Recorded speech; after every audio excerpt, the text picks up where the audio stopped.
Alright, I've sold the DJI Action 2 that I put a video up, a really bad video up about the other day, and I got myself a GoPro HERO11 Black. They've got HDMI out, they've got better thermal management, they've got a narrower field of view, and whatever the other thing I was whinging about is, I can't even remember at this point. But I thought I'll unbox it and have a look at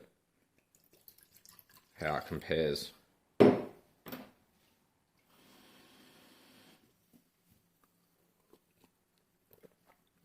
Oh, that's some spicy water. What was my other complaint? Thermal management, field of view, light. That's what it is. When I got this today, the RRP is $7.99 as it says, but don't pay for that, don't be a chump. Have a look around for specials. Got this one from Retrovision. Yesterday they had it at full RRP. Today it was there for $7.19, and they also do a 5% discount to RAC members. So I got it for $6.80 something in the end. Comes with a case. That's something that the DJI didn't. Would have been nice. There's something about firmware updating your camera. You've got your USB-C to USB-A cable, battery in a sleeve. Apparently there's some sort of like thermally rugged battery. I don't know if this is one of them, but I'm guessing it's not. A sticky mount and helmet mount sort of thing, and a bolt that's stuck in there. Bolt. What I want though is the camera must be updated before you can use it. Yeah, I know. I always do that. All I care about is exactly what's not here. I want to be able to mount it on the goddamn tripod. So I'm going to need to do something about that. I might just... I'll have something for that. I've already got an old Sprout Action Cam. So this thing, which is busted unfortunately. We took it camping, used it for 5 days straight out in the rain, didn't really look after it, and she's dead.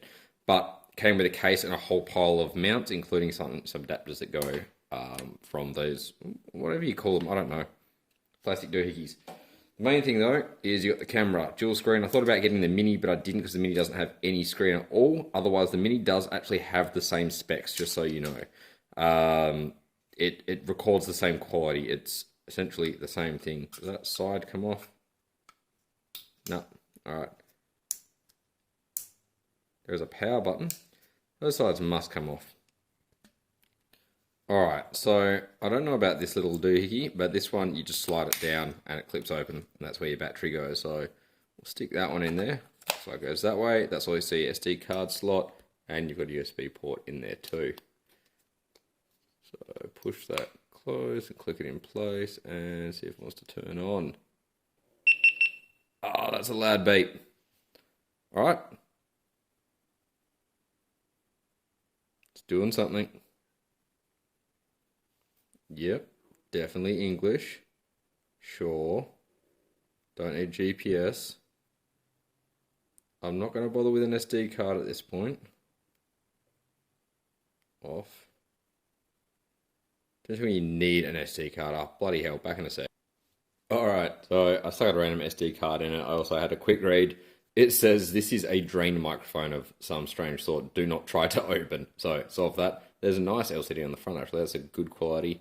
I'm not going to do a full review of this. Everyone knows what GoPros do. The main thing is this will do 4K at 120 FPS. It'll even do 5K at 60 FPS. And it doesn't have any of those other issues that I've been experiencing. So I'm very excited. Now I need to install this bloody app. Alrighty, that is actually done, thankfully. So it just reboots and starts telling you random stuff, how to access all the controls, which I'm going to have to go through a fair bit.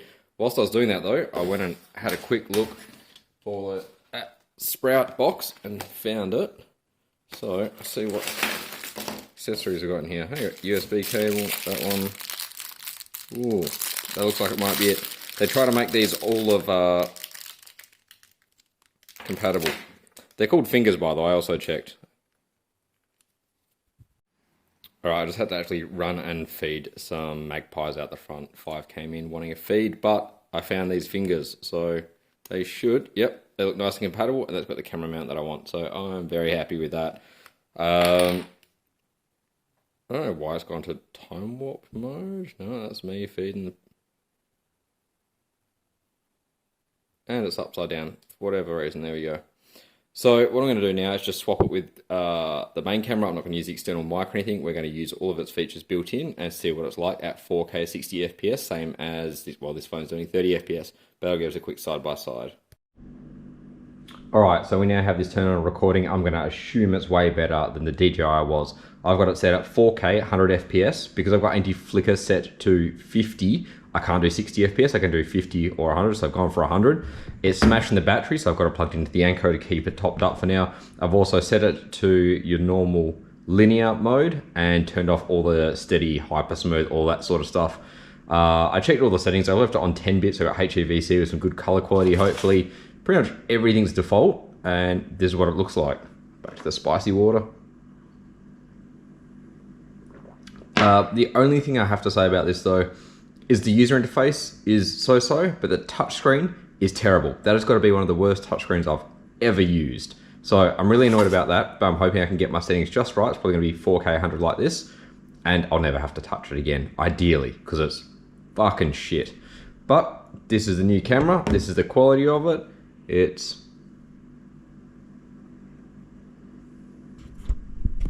gone to sleep.